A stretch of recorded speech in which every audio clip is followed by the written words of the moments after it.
le déroulé qu'il va y avoir, donc Bernard, lui, va se charger de présenter le projet de déréglementation que la Commission européenne a fait le 5 juillet dernier.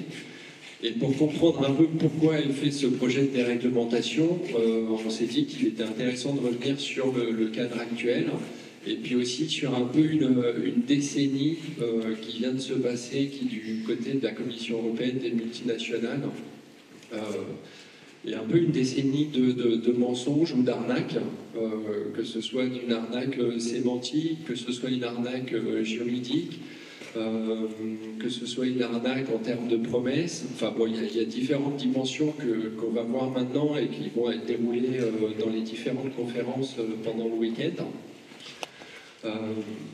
Et pour comprendre ces arnaques, il y a peut-être des moments où les termes, les discussions vont être très juridiques ou très scientifiques, techniques, avec des mots un peu barbares. Donc si certains parmi vous ne comprennent plus ou lâchent ou trouvent qu'il y a un moment où l'explication donnée n'est pas claire, vous n'hésitez pas à lever la main ou à couper, parce qu'il faut mieux comprendre sur le moment plutôt que de s'en remettre à une discussion après, dans une demi-heure ou trois quarts d'heure. Je ne sais pas quand est-ce qu'on finit les présentations. Il faut que j'accélère déjà. Okay. Le cadre réglementaire actuel, donc, on en a touché un mot dans la table ronde d'avant, c'est l'Union européenne en 1990 adopte une directive qui va fournir une définition de ce que sont les OGM, qui va traduire une volonté politique d'encadrer l'utilisation de ces OGM, que ce soit au niveau expérimental ou au niveau commercial. Cette directive, elle sera mise à jour en 2001, après toute une décennie de mobilisation citoyenne, pour aboutir à la directive 2001-18. La directive 2001-18, elle va aussi se décliner en règlement. L'idée générale de la directive 2001-18, c'est de dire que les organismes génétiquement modifiés sont des organismes dont le patrimoine génétique a été modifié d'une manière qui ne s'effectue pas naturellement ou par recombinaison. Là-dessus, la directive 2001-18 ne parle pas de transgénèse, elle ne parle pas de la technique majoritaire qu'on connaît.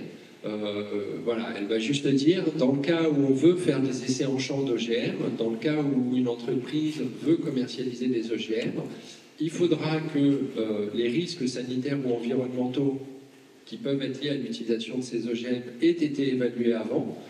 On ne rentre pas dans le débat si l'évaluation est correctement menée ou pas, là c'est juste le principe général. Donc il faut que ces risques soient évalués avant. Il faut qu'une autorisation formelle soit fournie par l'Union européenne, une autorisation administrative. En cas d'autorisation et de commercialisation, il faut que les OGM ou les produits issus de ces OGM fassent l'objet d'un étiquetage. Donc ça, l'idée, c'était quand même la volonté d'informer le consommateur, d'informer les différents opérateurs au sein d'une chaîne de transformation agroalimentaire de ce qu'ils utilisaient, et que s'il y avait des OGM dans l'assiette du consommateur au final, on soit capable de le dire. Donc cet étiquetage obligatoire ne concerne que ce qui est produit dans l'Europe, validé par la Commission européenne, pas tout le reste. Non, ça, il concerne tout. Dès que vous voulez commercialiser un OGM dans l'Union européenne, qu'il soit produit, qu'il fasse l'objet d'une importation ou qu'il soit produit dans l'Union européenne, c'est étiqueté. Il y a quand même au niveau, il y a une volonté de faire échapper toute la filière de l'alimentation animale à cet étiquetage. Il y a aussi une volonté politique de faire échapper les productions d'enzymes ou additifs alimentaires produits par des micro-organismes génétiquement modifiés. Voilà, le non-étiquetage de produits issus d'animaux nourris par des OGM explique en partie pourquoi aujourd'hui dans l'Union européenne les OGM rentrent par le biais de l'alimentation animale. On en trouve très très peu, sinon quasiment pas pour l'alimentation humaine.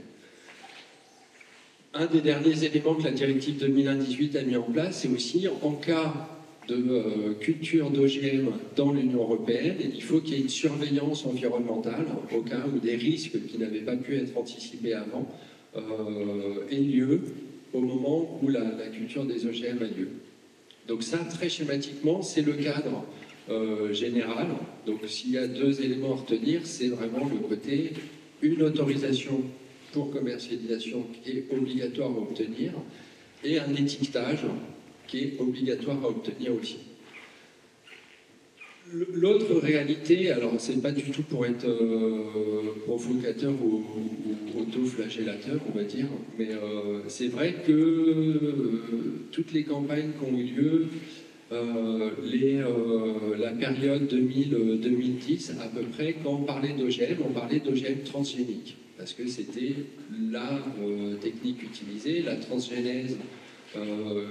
Le principe basique de la transgénèse, c'est d'insérer dans le patrimoine génétique d'un organisme une séquence génétique qui appartient à un organisme non sexuellement compatible, donc avec lequel il ne peut pas se croiser. Mais la directive 2018 prévoyait d'ores et déjà qu'une autre technique, un autre terme scientifique, la mutagénèse, ça c'est le terme de la directive 2018, soit considérée comme donnant des OGM, mais elle était exemptée, les OGM obtenus par mutagénèse étaient exemptés des requis de la loi, pas d'autorisation, pas d'étiquetage notamment. À la base de cette raison, c'est que dans la mise au point de nouvelles variétés, la mutagénèse, qui pouvait à l'époque consister à soumettre juste des plantes entières, par exemple, à des produits chimiques ou à des rayonnements UV, ça pouvait provoquer, et ça provoque des modifications du patrimoine génétique, qui sont des modifications génétiques, mais l'utilisation de traitements UV ou de traitements chimiques sur des plantes entières pouvait remonter pour les premières plantes commerciales environ aux années 60-70 probablement. Donc, il avait été acté qu'il y avait un certain historique d'utilisation sans risque. On ne pose pas la question de qui a été vérifié, s'il y avait eu des risques ou pas. Le principe avait été adopté et donc le politique en 2001 avait dit en cas de mutagénèse, il n'y aura pas nécessité d'étiquetage ou d'autorisation formelle. Mais jusqu'aux alentours de 2008-2010, on focalise sur les OGM transgéniques. Et c'est effectivement en 2008 qu'il y a certaines organisations qui commencent à remarquer dans les champs qu'il y a des variétés qui sont cultivées, qui sont tolérantes à des herbicides et qui se trouvent ne pas être transgéniques, qui ont été obtenues par des techniques de mutagénèse. Et ça a généré un mouvement citoyen. Il y a beaucoup de personnes qui l'ont mené, qui sont dans la salle. D'abord de commencer à se renseigner sur ces variétés rendues tolérantes aux herbicides, et puis après d'engager un dialogue avec le monde politique, le gouvernement français. Du fait qu'il s'agissait d'OGM finalement, et du fait qu'ils étaient rendus tolérants aux herbicides, il y avait un modèle agricole qui utilisait des herbicides qui ne convenaient pas. Et donc ces organisations sont allées voir le Premier ministre pour leur demander un moratoire sur l'utilisation de ces variétés rendues tolérantes aux herbicides. Et ça a été aussi l'action de ces organisations, la compréhension qu'elles ont pu développer a aussi permis de comprendre une première arnaque juridique qui avait lieu et qui se voyait dans la loi française. C'est autant la loi européenne établit que les organismes génétiquement modifiés obtenus par mutagénèse sont des OGM. La loi française, qui elle a été adoptée en 2008, avait établi que les organismes génétiquement modifiés obtenus par mutagénèse ne seraient pas juridiquement des OGM. Donc là, il y avait un côté illégal, hors la loi, je ne sais pas comment on peut dire de la loi française par rapport à la loi européenne. Le Premier ministre de l'époque, Manuel Valls, voilà. Hein Manuel Valls, n'ayant pas répondu, ces organisations ont été légitimes à enclencher une procédure juridique en saisissant le Conseil d'État de cette situation-là, de ce problème de ces OGM-là, Conseil d'État qui a lui-même saisi la Cour de justice de l'Union européenne. Alors je vous passe les détails de la procédure. Ayez quand même en tête que c'est des organisations françaises, qui étaient 8 ou 9, Confédération paysanne, des collectifs vigilance OGM, pesticides locaux, ont fait face dans cette procédure au Conseil d'État, notamment face au ministère de l'Agriculture, au gouvernement. Au niveau européen, c'était la Commission européenne qui était en face. Et finalement, il y a eu une victoire juridique qui a été obtenue en 2018, où la Cour de justice de l'Union européenne a donné raison aux organisations françaises en faisant comme un rappel de la loi à la Commission européenne, en leur disant oui, il y a effectivement une exemption prévue dans la loi européenne pour les OGM obtenus par mutagénèse, mais on vous rappelle que ce sont des OGM, alors que la Commission européenne, elle, essayait d'argumenter qu'il ne s'agissait pas d'OGM à proprement parler, et puis surtout, elle développait une vision très très large de ce qui pouvait être recoupé sous le terme de mutagénèse. Parce que je vous l'ai dit tout à l'heure, le terme de mutagénèse peut renvoyer à certaines techniques, l'utilisation de produits chimiques au rayon UV sur des plantes entières qui étaient utilisées à des fins commerciales depuis les années 60-70. Mais le terme mutagénèse peut aussi renvoyer à des techniques beaucoup plus récentes qui, par exemple, au lieu de travailler sur des plantes entières, vont travailler sur des cellules végétales qui ont été isolées, cultivées sur des boîtes de pétri, mais bon, quelque chose qui n'a plus rien de naturel. Parce que, enfin moi, en tout cas à ma connaissance et à la connaissance de beaucoup de gens, il n'est pas possible pour une cellule végétale de survivre naturellement dans la nature et de pouvoir spontanément redonner une plante. Ce critère technique-là, il est assez fondamental dans le débat qui nous occupe aujourd'hui, parce que pour la Commission européenne, elle faisait le choix de dire, finalement, la mutagénèse, que ce soit sur plante entière ou sur culture de cellules, ça donne des OGM exemptés. Et il a fallu l'action des organisations françaises pour qu'en 2018, la Cour de justice de l'Union européenne rappelle que l'exemption, c'est-à-dire le fait qu'une technique de mutagénèse, une des techniques de mutagénèse puisse donner des OGM qui ne soient pas soumis à la loi, étiquetage, autorisation commerciale, ne vaut uniquement que si cette technique a été utilisée depuis suffisamment longtemps et pour laquelle on sait qu'il n'y a pas de risque associé. Donc ça, cette victoire-là, si on s'arrête juste 2 secondes dessus, pas pour prendre trop de temps, il faut avoir en tête que sans cette action des organisations françaises à l'époque qui sont rentrées à la CGE et sans cette décision de la Cour de justice de l'Union européenne, on serait à l'heure actuelle dans un système où la Commission européenne, en lien avec les multinationales, n'hésiterait absolument pas à utiliser cette exemption de la mutagénèse pour faire passer plein de nouveaux OGM sans les soumettre aux requis de la législation. Et donc finalement, cette victoire des organisations françaises en 2018 est une des explications qui rend le débat aujourd'hui très visible. C'est-à-dire que c'est la victoire qui a finalement poussé les multinationales et la Commission européenne à sortir du bois et à se retrouver dans une situation à devoir proposer un changement de la réglementation aujourd'hui, parce que sinon, avec tout le flou et les arnaques scientifiques qu'on va voir après assez rapidement, la Commission européenne n'avait aucun souci à dire que vous, multinationales, vous voulez commercialiser cet OGM, vous nous dites qu'il est transgénique, on évalue les risques, on l'étiquette, vous nous dites que vous l'avez obtenu par mutagénèse, vous n'évaluez pas les risques, il n'y a pas d'autorisation à avoir, il n'y a pas d'étiquette à mettre dessus. Donc l'enjeu, la victoire était quand même assez importante et elle porte ses fruits aujourd'hui avec la visibilité qu'il y a. Derrière, la Cour de justice de l'Union européenne en 2018, donc, ayant rappelé que l'exemption de mutagénèse s'appliquait que aux techniques qui avaient un historique d'utilisation sans risque, en contre-coup, elle rappelait aussi que toute technique de mutagénèse qui sont apparues ou qui se sont principalement développées avant 2001, elles donnaient des organismes génétiquement modifiés soumis aux requis de la loi. Et ça n'a pas beaucoup fait les affaires des multinationales, enfin des 4-5 multinationales actuelles et de la Commission européenne, parce que ça a renvoyé à une période des années principalement développée avant 2001, ça renvoie à une période dans les années 90 qui a vu apparaître commercialement l'utilisation de la transgénèse pour faire des OGM, application du principe de précaution, donc évaluation des risques, étiquetage. Or, les multinationales, et ça je crois que vous le comprendrez beaucoup demain matin, il me semble, avec la conférence sur la table ronde sur les brevets appliqués aux vivants, un des objectifs des multinationales est de se débarrasser de l'étiquetage OGM en Europe.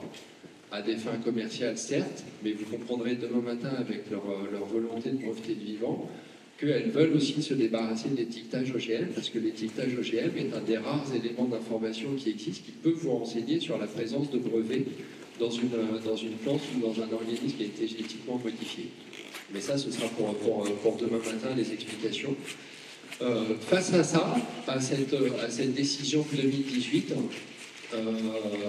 la Commission européenne, les multinationales, depuis une dizaine d'années, avaient préparé le terrain, on va dire. Je vous parlais tout à l'heure d'arnaque juridique. Donc ça, on vient de voir l'arnaque juridique, l'ambition qu'ils avaient à faire échapper au requis de la loi beaucoup de nouveaux OGM en clamant simplement qu'ils étaient obtenus par mutagenèse, sans aller dans le détail. Mais derrière, ils ont rajouté des arnaques sémantiques, des arnaques rhétoriques, on va dire, qui se sont basées sur des principes assez simples. Le premier principe, il est de simplifier les choses au possible, tout en les complexifiant. Alors bon, l'expression est complexe en elle-même. Simplifier les choses au possible, c'est-à-dire qu'il s'agit de mentir sur la nature même des techniques qui sont utilisées. Il faut garder en tête que quelle que soit la technique qui est utilisée par une entreprise pour modifier le patrimoine d'un organisme, le patrimoine génétique d'un organisme, il faut, la plupart du temps, aujourd'hui, elle prend cet organisme, il faut qu'elle isole une cellule de cet organisme. Il faut qu'elle multiplie cette cellule sur un milieu artificiel qui est bourré de produits chimiques ou hormones pour que la cellule survive. Il faut qu'elle fasse des gros trous dans la paroi de cette cellule pour pouvoir introduire quel que soit l'outil qu'elle veut utiliser pour faire la modification génétique, que ce soit un transgène, que ce soit un cisgène, que ce soit une grosse protéine qui va couper l'ADN, comme les protéines CRISPR, TALEN, les méganucléases. Bref, quel que soit le produit qu'elle va utiliser, là, les techniciens, ils croisent fortement les doigts pour espérer obtenir potentiellement le résultat qu'ils voulaient, ou à un moment un résultat qui pourrait être intéressant. Et puis après, il faut sélectionner les cellules, il faut les remultiplier sur milieu artificiel. Et puis de ces cellules qui sont multipliées, il faut être capable de régénérer des plantes. Aujourd'hui, en 2023, par exemple, il y a des articles scientifiques, on sait qu'on arrive que très difficilement, voire pas, pour de nombreuses espèces, à les régénérer. Donc il y a des espèces pour lesquelles on ne sait pas encore le faire au niveau technique. Et puis il y a d'autres espèces, quelques espèces pour lesquelles on y arrive, et pour lesquelles c'est quand même très compliqué. Globalement, l'image générale, c'est bon. L'image générale, c'est que c'est quand même chacune de ces étapes est très complexe. Chacune de ces étapes, alors est maîtrisée, pas maîtrisée, tout dépend de ce qu'on appelle maîtrise, mais quand même assez peu maîtrisée. À tel point que, quand vous entendez par exemple parler d'OGM, comme le maïs MON 810 par exemple, alors le maïs MON 810, il a le numéro 810 pour différentes raisons, mais c'est parce qu'il y a quand même eu plus de 800 échecs à l'obtenir avant, et que c'est le 809e ou 810e essai qui a pu permettre de l'obtenir. Alors le numéro ne veut pas toujours dire ça, mais dans ce cas-là, c'est ce qui s'est passé. L'arnaque rhétorique ou sémantique, elle se trouve notamment là. C'est-à-dire quand on vous parle de la technique CRISPR, quand on vous parle de la technique de mutagénèse aléatoire, c'est-à-dire on ne sait pas où ça va agir dans le génome, ou de la mutagénèse dirigée, sous-entendu on est capable de cibler une partie du génome de manière spécifique, en fait c'est des expressions qu'il faut prendre plus qu'avec des pincettes, parce que c'est des expressions qui cache derrière une complexité technique croissante des techniques qui sont mises en place. Les protocoles techniques mis en place sont de plus en plus complexes, ont de plus en plus d'étapes, avec chaque étape qui a sa petite maîtrise ou son absence de maîtrise, avec plein d'effets non intentionnels qui sont associés à chacune de ces étapes. Donc au mieux, une entreprise peut espérer obtenir une modification génétique qu'elle aura voulu, mais la complexité des protocoles techniques est telle qu'elle va aussi récolter plein d'autres modifications génétiques qu'elle ne souhaitait pas, dont elle ne peut pas se débarrasser entièrement, et qui vont se retrouver dans le produit final. Et là où on trouve à Infogène que l'arnaque rhétorique se situe, c'est que paradoxalement, à ça, quand on parle de transgénèse, tout le monde a en tête ce que c'est, ça peut paraître un peu complexe, mais on maîtrise un petit peu. Par contre, alors moi ça m'a frappé, c'était dans une des présentations qui a été faite en introduction. Par exemple, quand on vous parle de CRISPR, moi je suis un peu fatigué d'entendre parler de CRISPR à tout va, mais enfin c'est la technique qui a reçu un prix Nobel, donc elle est dans les médias. On vous parle de ciseaux. Et alors là, tout de suite, l'image, c'est un ciseau, il coupe à un endroit, il coupe à l'endroit où je lui ai dit de couper, et c'est parfait. En fait, c'est pas du tout ça. Pour ceux d'entre vous qui ont déjà entendu le scientifique Berthaud intervenir, lui, de manière plus correcte, il dit, en fait, les enzymes qu'on utilise, les protéines qui coupent l'ADN, c'est pas un ciseau qui coupe à un endroit, c'est plutôt l'image du ciseau à Bercy, c'est-à-dire qui va faire 4, 5, 6 coupures, et puis ça va être à plusieurs endroits différents. Donc la maîtrise n'est pas au rendez-vous, mais l'acronyme CRISPR, comme il a été nobelisé, il a ça de génial de vous dire, c'est simple, on maîtrise. Quand on fait de la mutagénèse, c'est simple, on maîtrise.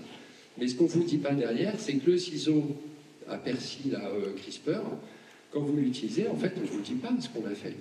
On peut utiliser la protéine CRISPR pour aller couper l'ADN, et vous garderez en tête qu'il faut avoir sélectionné les cellules d'abord, les avoir cultivées, avoir fait des trous, avoir inséré des transgènes, parce que moi, dans les dossiers qu'on voit passer, ça peut être jusqu'à 6, 8 transgènes pour coder le complexe, la protéine CRISPR, donc des transgènes qui vont s'insérer dans le génome, qui vont coder la protéine CRISPR, qui elle-même va aller couper à plusieurs endroits le génome.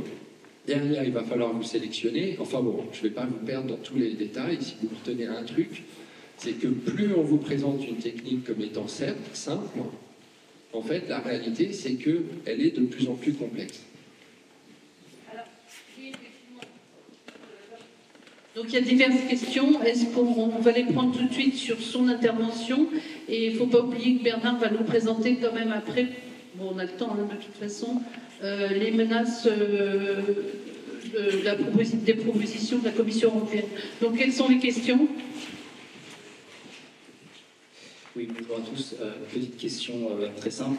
Est-ce à dire que la complexité des techniques et le taux d'échec très important oblige l'industrie à sélectionner le premier résultat qui va en s'en fichant complètement des méfaits secondaires qui peuvent arriver? Alors au niveau des entreprises, je ne sais pas. Non, je crois qu'ils ne peuvent quand même pas aller jusque-là non plus. Il faut que l'organisme qui présente soit à peu près viable. Après, la question que vous posez, elle est rigolote, je voulais y venir après, c'est que tous les effets non intentionnels. Par contre, au niveau politique, alors le Parlement européen, pas encore, la Commission européenne, oui, le Conseil de l'Union européenne a fait le choix de ne pas s'en occuper. C'est-à-dire, voilà, ils s'en remettent aux scientifiques européens de l'EFSA qui disent que, en gros, ils disent pas qu'il n'y a pas d'effet non intentionnel, mais le résumé de leur avis permet à la Commission européenne de dire on s'en occupe pas. Donc là, il y a une énorme lacune dans les discussions politiques au sein du Conseil de l'Union européenne à venir, c'est qu'ils auraient acté qu'ils ne parleront pas des effets non intentionnels. Une autre question ici. Oui, bonjour.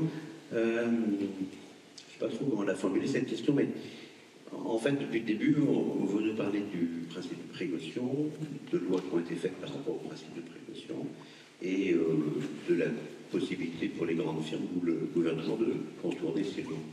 Et à un moment donné, M. Trinidis a parlé des effets sur l'environnement, et je me dis que pour que ça dépasse un petit peu l'entre-soi, nos conférences sur les OGM, et pour que le grand public se l'approprie, il faut aussi parler de la dangerosité avérée, puisque ça fait quand même un certain nombre d'années que c'est utilisé. Qu'est-ce qu'on a sur le plan scientifique qui montre que c'est véritablement dangereux pour l'environnement ou pour la santé, sur lequel on peut s'appuyer pour aller vers le citoyen lambda? Je me demande si on va aborder ça dans les 2 jours. Un des risques environnementaux les plus évidents, c'est quand vous faites face à des OGM qui, encore à l'heure actuelle, sont en majorité faits pour tolérer des herbicides, ça inclut une utilisation accrue des herbicides. Et ça, en termes d'impact sur l'environnement, il n'y a pas de doute. Après, je n'avais pas fini complètement. Alors, si les questions, c'est pour clore mon intervention, je vais être... J'avais dit ça. Hein. Mais bon, puisqu'on a des questions, on va les laisser les poser. Oui, c'était une question ou une remarque. Je crois qu'un des n'a pas été mentionné, mais des grands dangers par rapport à ces nouvelles technologies que tu mentionnes, comme CRISPR, etc., au-delà du fait qu'elles sont qualifiées de beaucoup plus précises alors qu'elles ne le sont pas.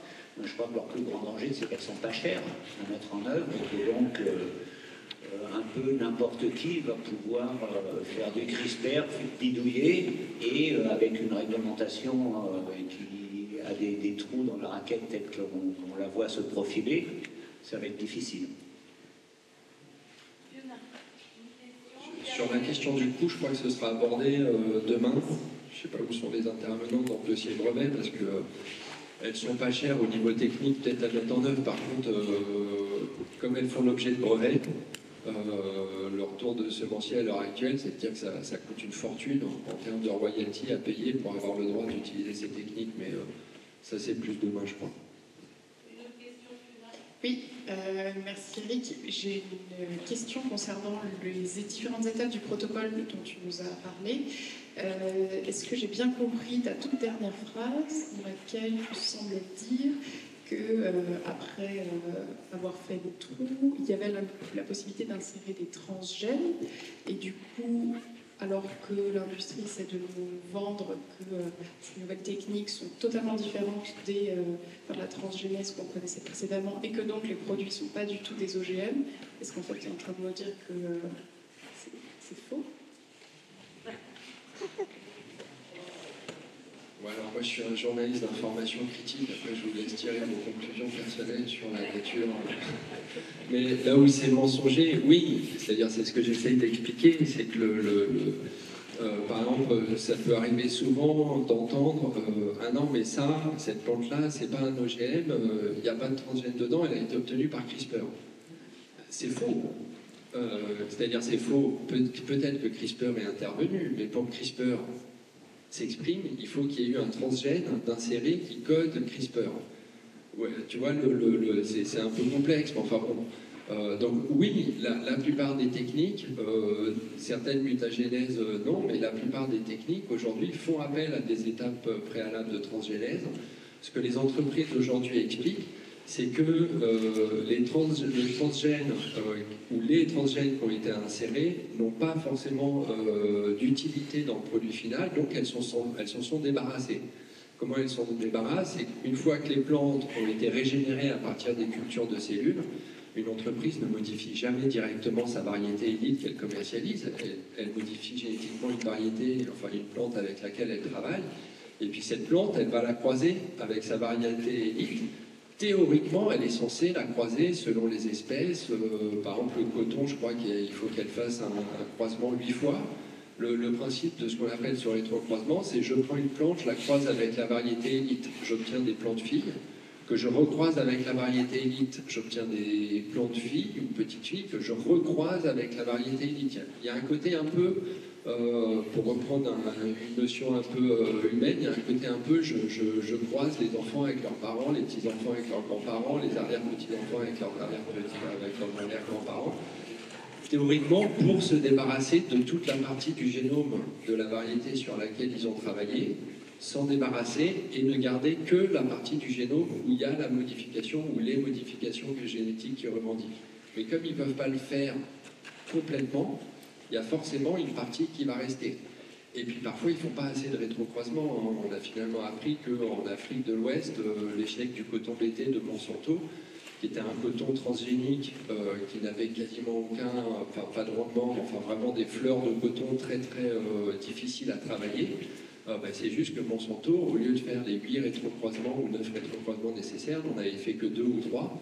Donc ce qui vendait comme étant une variété élite de coton, était en Afrique de l'Ouest, était en grande partie une variété qui n'était pas élite. On a vu l'arnaque juridique, on a vu l'arnaque scientifique. Il y a une autre arnaque scientifique, et alors celle-là, il est fondamental de l'avoir en tête, parce que c'est un mensonge qui est à la base de la proposition de réglementation que Bernard va vous présenter. C'est qu'en poussant le raisonnement encore plus loin, de dire que les techniques actuelles sont encore plus maîtrisées que celles d'avant, sont encore plus précises, ciblées, on sait ce qu'on fait, il n'y a aucun effet secondaire ou autre, ce qui est entièrement faux. à quelques détails près, mais entièrement faux.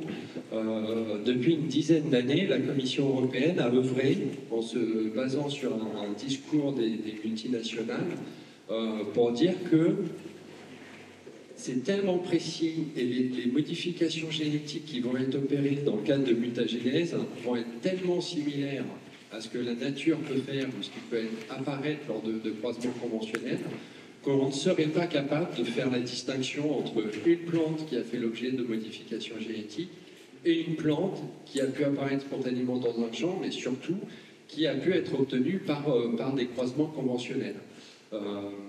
Parce que quand vous parlez de mutagénèse, vous parlez de ce qu'on appelle les mutations. C'est une notion scientifique assez simple. Je ne vais pas revenir sur les protocoles dont je vous ai parlé, qui sont très complexes avec tous les effets non intentionnels.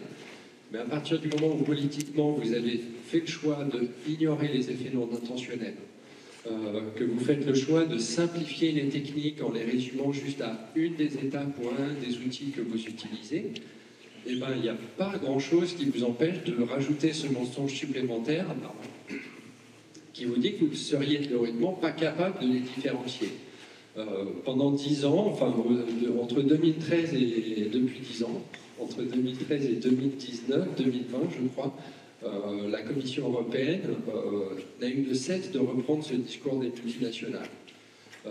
En interne, entre 2013 et 2019, elle s'est opposée à ce que parce qu'elle a aussi un comité d'experts sur les questions de détection, identification, traçabilité des OGM au niveau européen, un réseau de laboratoires. Elle s'est opposée 2 ou 3 fois à ce que ce réseau de laboratoires travaille sur la question de la détection, l'identification et la traçabilité des OGM qui auraient été obtenus par mutagénèse, parce que la Commission européenne ne voulait pas prendre le risque d'avoir un rapport d'experts qui lui disait bah, si on pourrait. Finalement, politiquement, elle obtient, le comité d'experts lui rend un rapport en 2020, 2021, je ne sais plus exactement, avec un exercice de contorsion un peu compliqué, mais il est important que vous l'ayez en tête, parce que ça, Bernard en parlera dans le déroulé.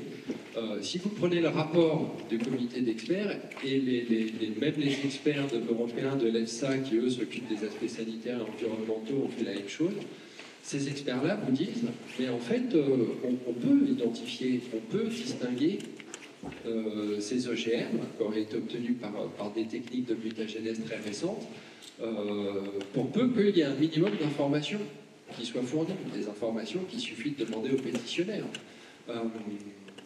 Et ils disent, bon, peut-être que dans certains cas très exceptionnels, on ne pourra pas, mais si on demande les informations, si on construit les bases de données nécessaires, bref, si on fait ce qui a été fait au début des années 2000 pour les OGM transgéniques, on pourra différencier ces OGM et les tracer.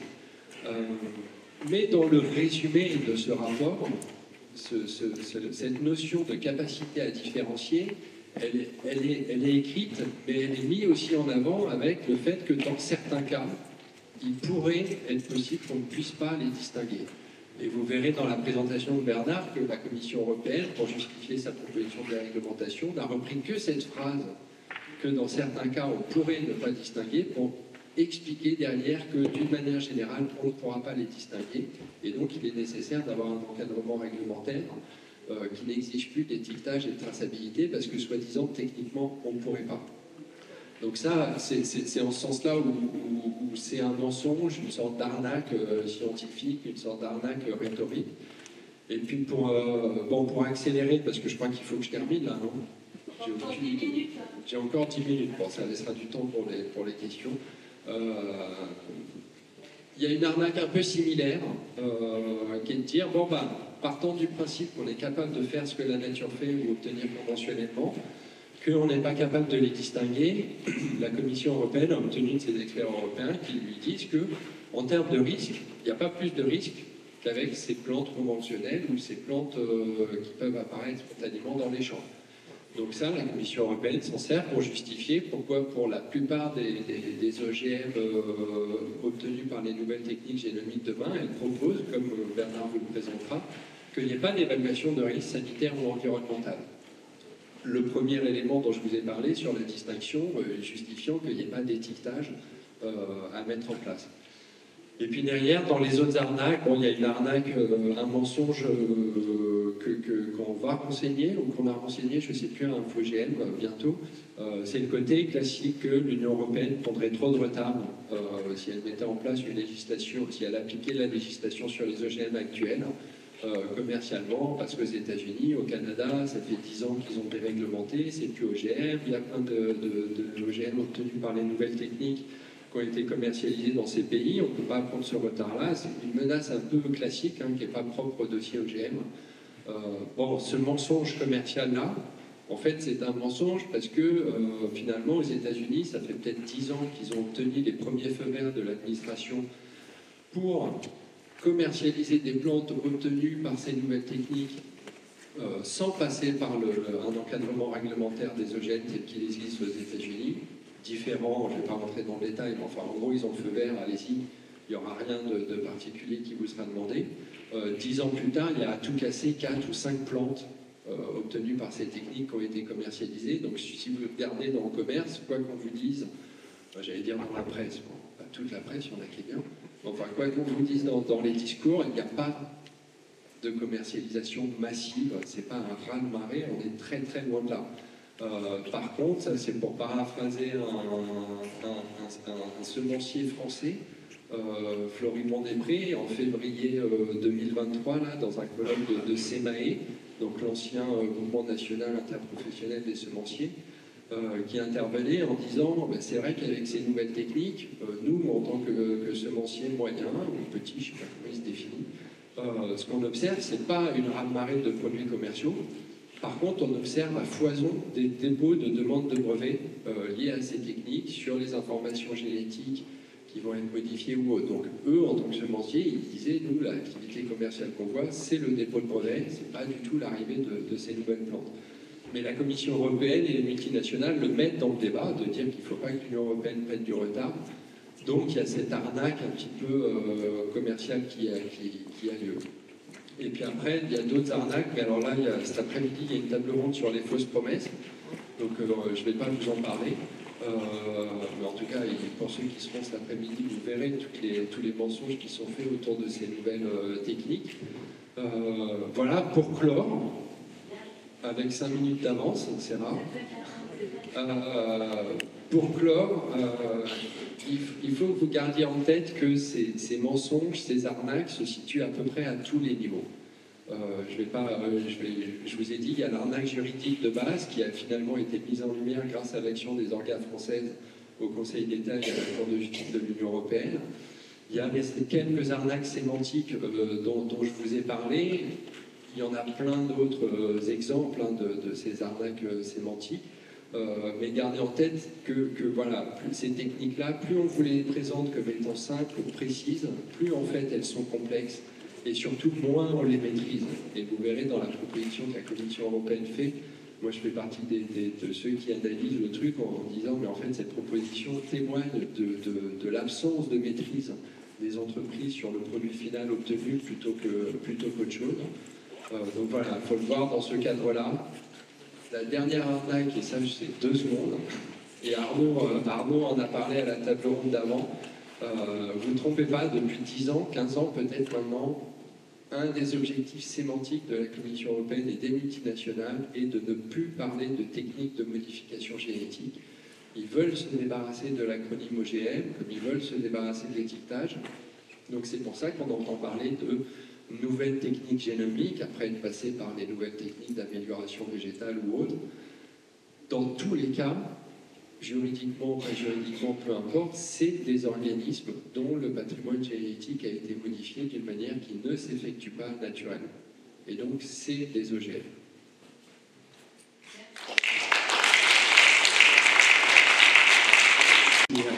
Alors, il y a toujours un temps un peu compliqué dans un colloque, et c'est maintenant.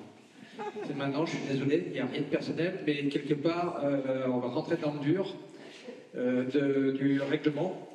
Je vais essayer, alors pas de rendre ça ludique, parce que c'est pas ludique. En général, quand je présente le règlement bio, j'essaie de rendre ça sexy, et là, je ne vais pas le faire, je ne vais pas y arriver.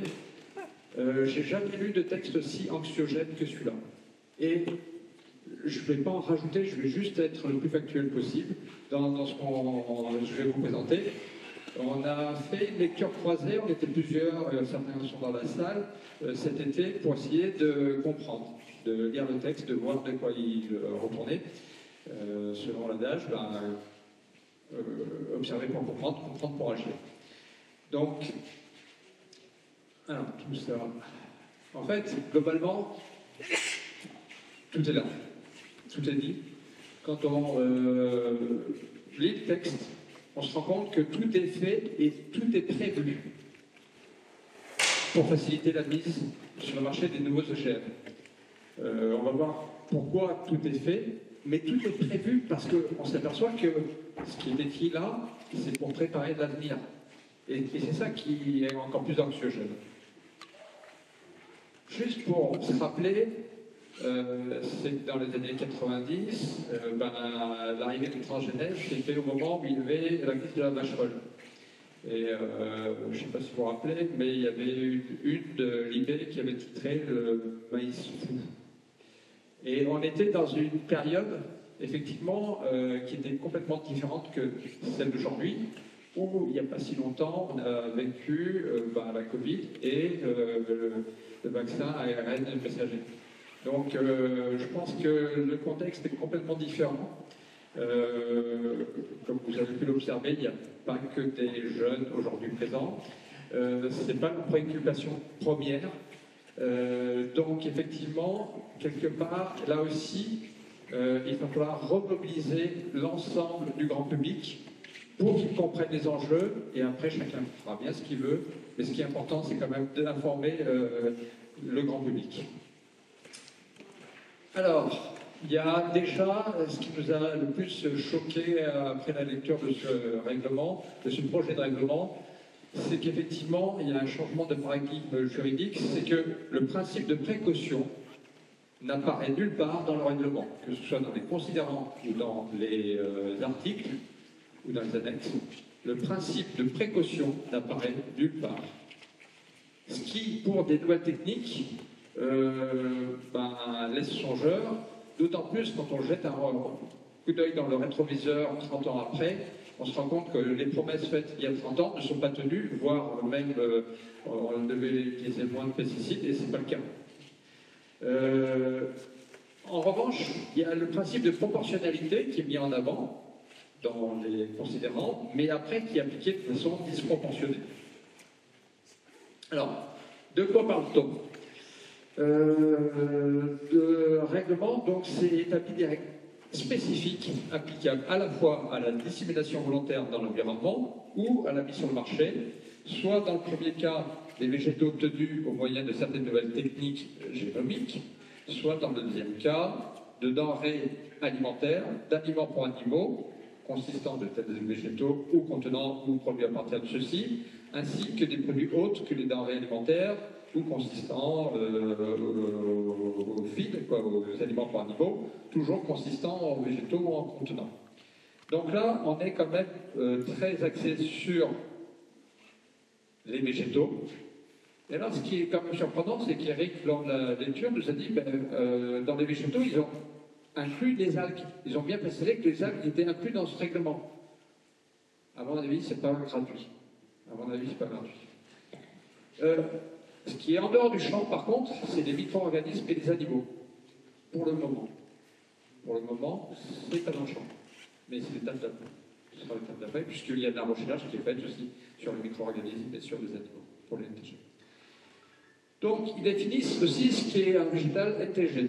Donc, un végétal génétiquement modifié obtenu par mutagénèse ciblée ou cisgénèse ou une combinaison des deux.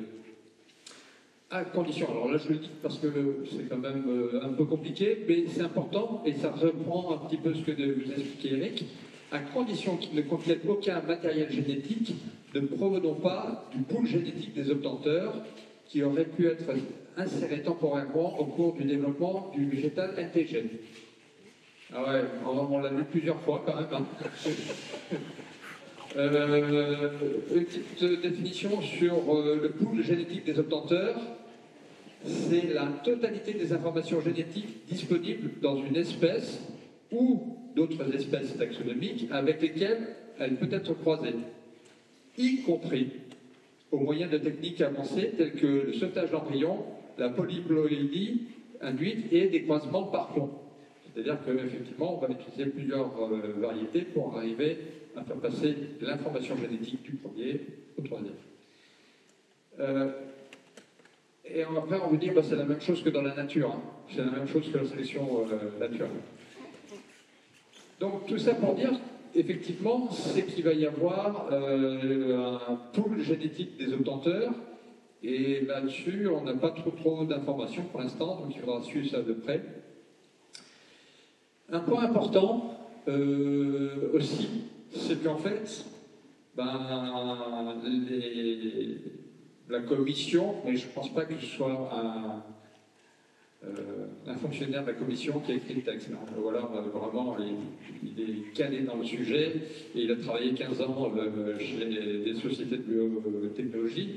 Ils se sont dit, il y a quelque chose qui peut nous gêner aux entournures, c'est, comme le disait Eric, c'est que dans la directive 2001-18, il y a la mutagénèse, qui est définie comme étant bien une technique de modification génétique, mais qui n'est pas soumise au règlement, quoi, à la directive.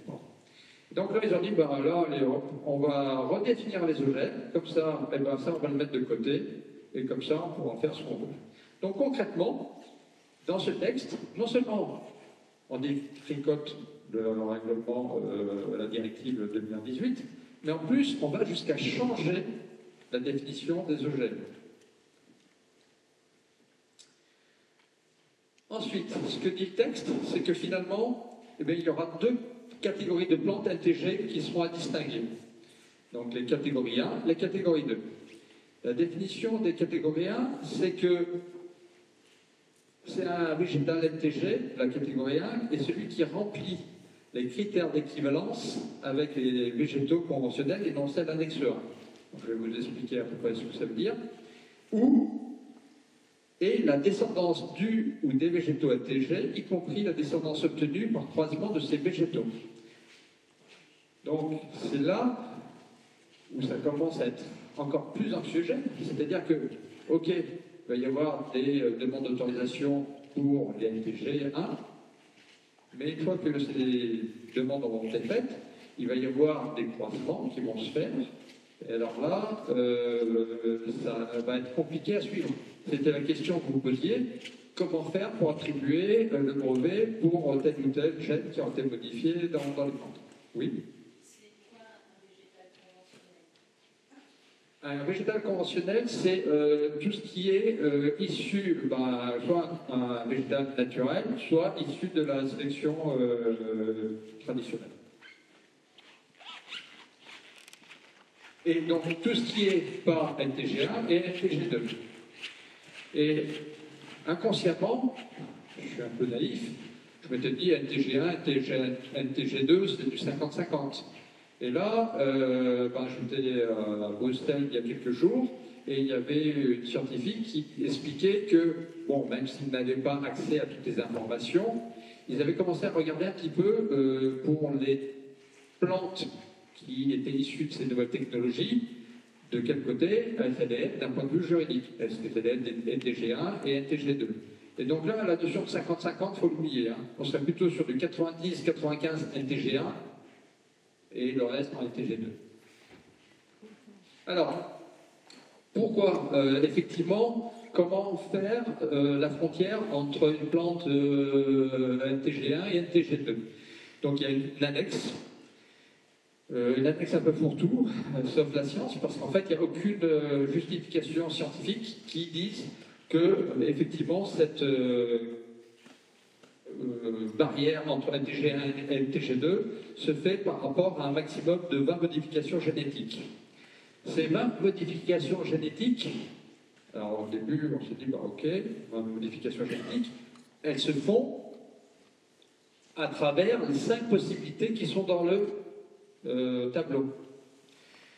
Donc, parmi ces 20 modifications génétiques, il pourrait y avoir des modifications génétiques qui vont rentrer dans la première ligne, d'autres dans la deuxième ligne, d'autres, etc., etc. Mais il y aura un total de 20. Sauf que quand on regarde les lignes, Déjà, la première, c'est substitution ou insertion de 20 nucléotides au maximum. Donc 20 fois 20, on est déjà à 400. Hein. Mais là où ça devient plus anxiogène encore, c'est délétion de tout nombre de nucléotides. Tout nombre, ça fait beaucoup. Hein. Ça peut avoir un peu d'impact. Hein. À la limite, si on enlève tout, il ne reste plus rien. Hein.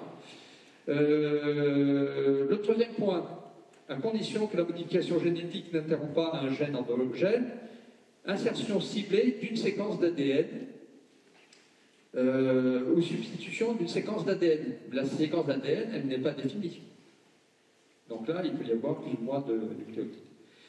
Inversion ciblée de séquences de tout nombre de nucléotides. Et puis la C sur le gâteau, c'est toute autre modification ciblée de toute taille, à condition que les séquences d'ADN qui en résultent soient déjà présentes ou éventuellement avec des modifications acceptées conformément au point 1 et 2 dans une espèce du pool génétique des obtenteurs. On l'a relu plusieurs fois celle-là. Et concrètement, c'est dire on joue un peu avec les Lego. À partir du moment où dans la boîte à Lego il y a le modèle du Lego, à la fin, ben c'est bon. Mais franchement, moi, je ne suis pas scientifique, hein, ou je remonte à très loin aux études. Quand j'ai fini par comprendre plus ou moins ce qui se tramait, je me suis dit, mais on parle de biologie de synthèse. Là, c'est l'étape avant. Franchement, on vous dit NTG1 par rapport à NTG2, c'est 20 modifications génétiques. C'est beaucoup plus. C'est beaucoup plus. Et puis, on parle d'équivalent. Donc, un TG est considéré comme équivalent à un végétal conventionnel lorsqu'il diffère de 20 modifications génétiques, mais équivalent n'est pas identique, et puis équivalent n'est pas sans risque non plus. Hein.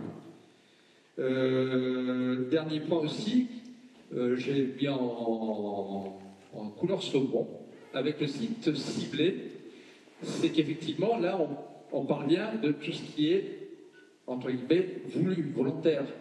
On ne parle pas des effets non ciblés. Et donc, ça exclut effectivement toutes les modifications involontaires sur d'autres sites du génome. Sachant que tout le texte tourne autour de ça. Alors, concrètement, ces deux catégories de plantes, ben pour les NTG1, c'est même pas, on ne tricote pas là, hein, on explose, il n'y a pas de trou dans la raquette, il n'y a même plus de cap de raquette, il n'y a plus rien. Concrètement, ben, il faudra une simple notification préalable, soit pour la procédure de dissémination volontaire ou pour celle de la mise sur le marché. Dans cette simple notification préalable, je peux vous en parler un peu plus après, il n'y a pas d'analyse de risque, bien sûr. Alors, quelles sont les plantes NTG2 qui seront quand même minoritaires, parce qu'une fois qu'on va jouer dans l'annexe 1 toutes les modifications possibles, il ne va pas rester grand-chose pour la NTG2. Là, on est quand même plus proche du règlement de la directive 2018, mais avec des incitations relatives au NTG2 ayant des traits durables, avec des procédures accélérées, avec des conseils de l'administration. Hein. La possibilité de ne pas fournir la méthode de détection. Donc on va voir ça un peu plus dans le détail, mais sans trop vous assommer, j'espère. En termes de traçabilité, donc sur la NTG1, eh bien, il y aura une liste des variétés NTG1 sur un registre public. Aujourd'hui, effectivement, on peut éventuellement retrouver la liste des organismes génétiquement modifiés sur un site, mais il faut vraiment le chercher. Et globalement, sur toutes les espèces aussi qui sont d'origine de mutagénèse aléatoire, qui datent des années 60-70, il y a aussi, soi-disant, un site, je vous invite à chercher et à le trouver. C'est pas facile. Et de toute façon, on va voir juste après, c'est qu'en termes d'étiquetage, seules les semences auront l'information comme quoi il s'agit d'une plante NTG1. sachant que les consommateurs ne mangent pas les semences. Donc comment un consommateur, lui, quand il va regarder son produit, il va voir farine de blé, il n'aura pas le nom de la variété. Donc il sera impossible pour lui, quand bien même il y a un registre, d'aller voir si cette variété est concernée ou pas. Donc en termes de traçabilité, elle sera maintenue pour les TG2. L'étiquetage sera aussi obligatoire pour les TG2. Alors ça s'appellera sans doute plus OGM, ça aura un autre nom probablement. Et il y aura aussi la possibilité d'ajouter une déclaration valorisante par rapport à la durabilité. Voilà, parce que c'est bien connu que ces plantes sont développées pour assurer les objectifs du Green Deal et permettre la durabilité. Alors, je reviens un peu sur la demande d'autorisation, et en fait, tout a été fait pour accélérer, pour faciliter la mise sur le marché. Concrètement, il y aura une demande de vérification pour laquelle les États ou l'EFSA, suivant les cas, n'auront que 30 jours ouvrables pour donner une réponse.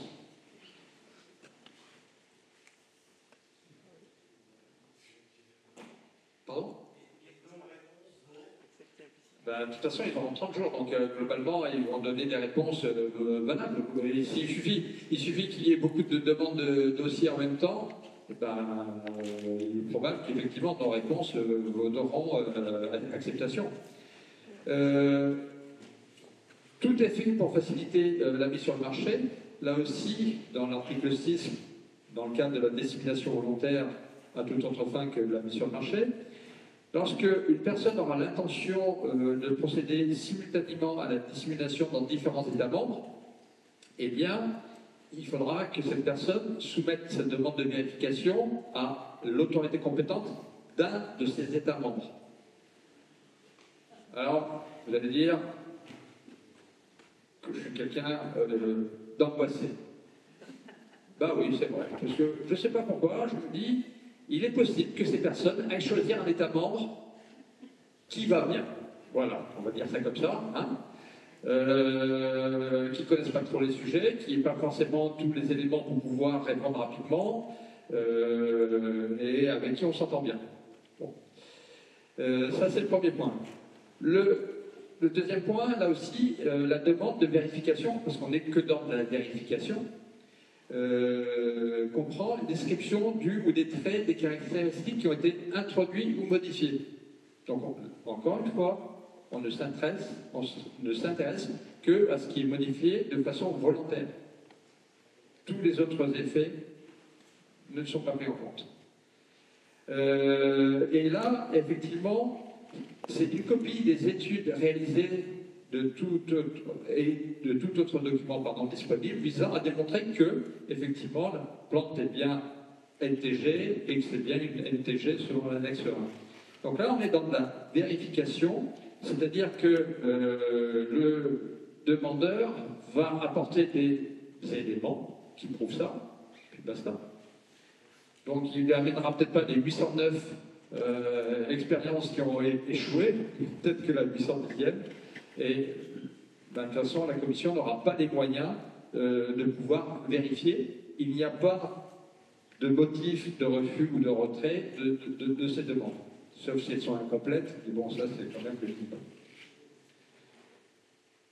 Tout est fait là aussi pour limiter les coûts de mise sur le marché. Dans le cadre des NTG2, si ces NTG2 ont des traits en rapport avec la durabilité, donc là je vous invite quand même à lire l'annexe 3 sur qu'est-ce que la durabilité du plan pour la Commission. Eh bien, pour la Commission, une plante durable, c'est une plante qui permet d'assurer un rendement, d'améliorer le rendement, y compris la stabilité de rendement et le rendement avec un faible apport d'intrants. Ça, c'est le premier critère pour la Commission, critère de durabilité. Oui. En fait, plus ça change, plus c'est pareil. Après, il y a quand même des tolérances et résistances aux agressions abiotiques, dont celles créées ou exacerbées par un changement climatique, une utilisation plus efficace des ressources telles que l'eau et les nutriments, les caractéristiques qui améliorent la durabilité du stockage, de la transformation et de la distribution, l'amélioration de la qualité des caractéristiques nutritionnelles, sachant que tout ça n'est pas défini concrètement, mais ça veut dire que c'est un ticket d'entrée pour pouvoir, comme je vous le disais tout à l'heure, être mentionné dans l'étiquetage. Et également de bénéficier de certains avantages pour ces plantes, puisque l'autorité, donc l'EFSA, devra rendre un délai, une réponse dans un délai de 4 mois pour les TG2, dans ce cas-là, parce que là aussi on facilitera, soi-disant, les demandes des PME qui n'auront pas à payer la contribution financière au laboratoire de référence de l'Union européenne. Après, ce qu'il faut sans doute se dire, c'est que ces PME, elles ne vont pas payer, mais une fois qu'elles auront mis en place leur plante, eh bien, risquent de se faire racheter et derrière, ça sera breveté par une société un peu plus importante. C'est un peu le système actuel, effectivement, des startups qui cherchent, donc qui seront aidés par nos impôts quand même, pour faciliter la mise sur le marché et qui après, effectivement, seront rachetés. Et sachant que dans ces cas-là, les demandeurs, et notamment les PME, pourront avoir des conseils préalables de la part de l'EFSA. Donc tout est fait pour faciliter la mise sur le marché. Tout est fait également pour supprimer la mention OGM qui n'est pas vendeuse, puisque dans le cas des NTG1, seule la semence sera étiquetée, mais pas les produits après. Et que dans le cas des NTG2, donc ça s'appellera sans doute plus OGM ou génétiquement modifié, sur un autre terme, et qui pourra être valorisé par une des qualités qui est présente dans l'annexe 3. Alors, je suis désolé, je vais faire un peu de pub. Synabio qui travaille pour les transformateurs bio.